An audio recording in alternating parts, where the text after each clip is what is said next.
మన విష్ణుకుమార్ రాజు గారు ఇష్యూ అదే కదా, సేమ్ ఇష్యూ కాబట్టి కొత్త పాయింట్ ఏమిటి చెప్పండి సార్. అధ్యక్ష, ఇది అధ్యక్ష గౌరవనీయులు గంటా శ్రీనివాసరావు చెప్పారు, అట్లాగే వెలగపూడి రామకృష్ణ బాబు గారు, అట్లాగే గణబాబు గారు, ఇంకా మిగిలిన సభ్యులు. విశాఖపట్నంలో అధ్యక్ష ఇది మేజర్ సమస్య అధ్యక్ష. అది ఎంతో కాలం నుంచి ఇది ఇష్యూ పెండింగ్లో ఉండిపోయి ప్రతిసారి ఎలక్షన్స్కి వెళ్ళేటప్పుడు ఇదిగో మేము సాల్వ్ చేసేస్తాము అని చెప్పడము మళ్ళీ సేమ్ ఇట్లాగే అవుతుంది. కాబట్టి స్టోరీ లేదు సార్, అస్సలు స్టోరీలో వెళ్ళలేదు అధ్యక్ష.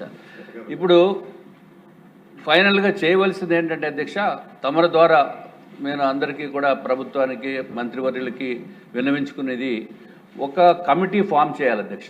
ఒక కమిటీ, ప్రిన్సిపల్ సెక్రటరీ ఎండోమెంట్స్, అట్లాగే ప్రిన్సిపల్ సెక్రటరీ రెవెన్యూ డిపార్ట్మెంటు, అట్లాగే విశాఖపట్నం కలెక్టర్ గారితో ఒక కమిటీ ఫామ్ చేసి త్వరిత అడ్వకేట్ జనరల్ గారిని కూడా కమిటీలో పెట్టి ఒక 2 months 3 months 4 months ఏదో ఒక టైం ఫ్రేమ్ పెట్టి అధ్యక్ష, అప్పుడు కానీ ఇది సాల్వ్ కాదేమో అనేది నా డౌట్ అధ్యక్ష.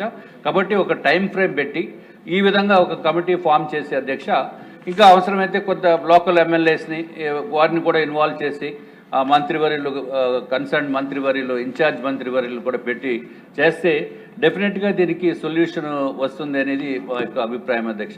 దయచేసి తమరు దీన్ని కన్సిడర్ చేయవలసిందిగా మీ ద్వారా అందరినీ కోరుకుంటున్నారు. రమేష్ బాబు గారు, అంటే మీరందరూ కూడా సంబంధించిన ఎమ్మెల్యేస్, అందుకని మీరు ధన్యవాదాలు అధ్యక్ష. మా శాసనసభ్యులందరూ వివరంగా మొత్తం మీకు చెప్పారు అధ్యక్ష.